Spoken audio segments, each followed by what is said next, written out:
Hi, I'm Raven, and I'm having a pint in all 32 counties in Ireland. Next up, Tipperary! I made a promise to my good friend and camera colleague at Meditations for the Anxious Mind, Ed, that I would say that in exchange he lent me his jersey for the video. After downing our vitamin drink, we scurried in the early morning light toward the bus to Cashel. I got the best seat of them all and got to watch the sunrise over the hills. I was originally going to go to Tiptown or Clonmel, but my friend's mom told me to visit the Rock on Cashel instead. Now you gotta understand, my American eyes don't see freaking ancient forts every day. Come on, my hometown was founded in 1912. There are rock structures here from like the year 9.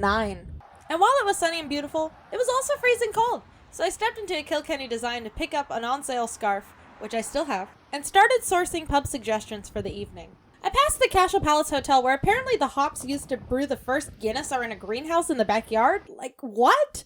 I spent some time exploring the streets of Cashel, and if you're someone who enjoys the front of pipes, get ready for the back of pipe. Oh, there it is. I like to think this man is a quarter centaur, given the bunda on this chap. I got to check out St. John the Baptist Church and the first of several graveyards. I walked down Aggers Lane to see the other St. John's Cathedral to check out what the heck? Okay, back to regular graves. The wall people caught me off guard. And just when I thought I was safe, Jesus!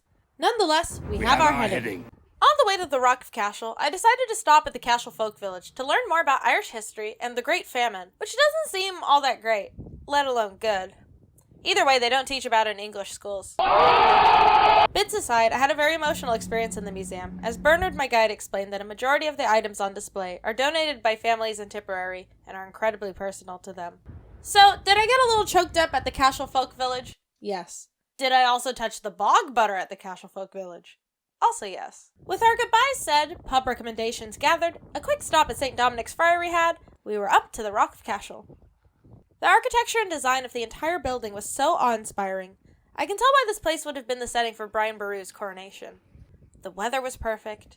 The sights from up here were gorgeous. So much so that I didn't even feel disappointed that I never got to see the Rock.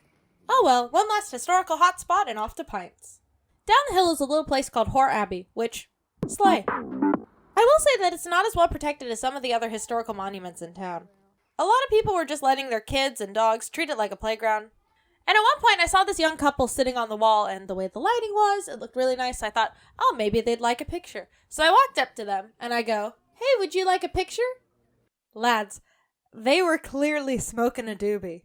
So I turned my extroverted American ass right around and walked back into town. Now, I had gotten a couple of pub recs and picked the one that had the second most votes and was the closest to me, which was Brennan's. I did not have a good time. This is very clearly a man's pub, like the localest of locals.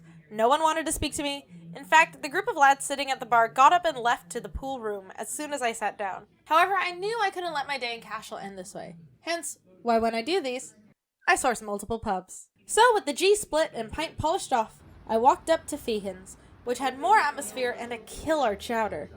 If you're in Cashel, definitely go to Feehan's, because that's 14 out of 32 counties, 23 pints consumed. And just when I thought the day couldn't get more exciting, a man lit up a cigarette on the bus, causing us to pull over on a dark country road to wait for the Garda.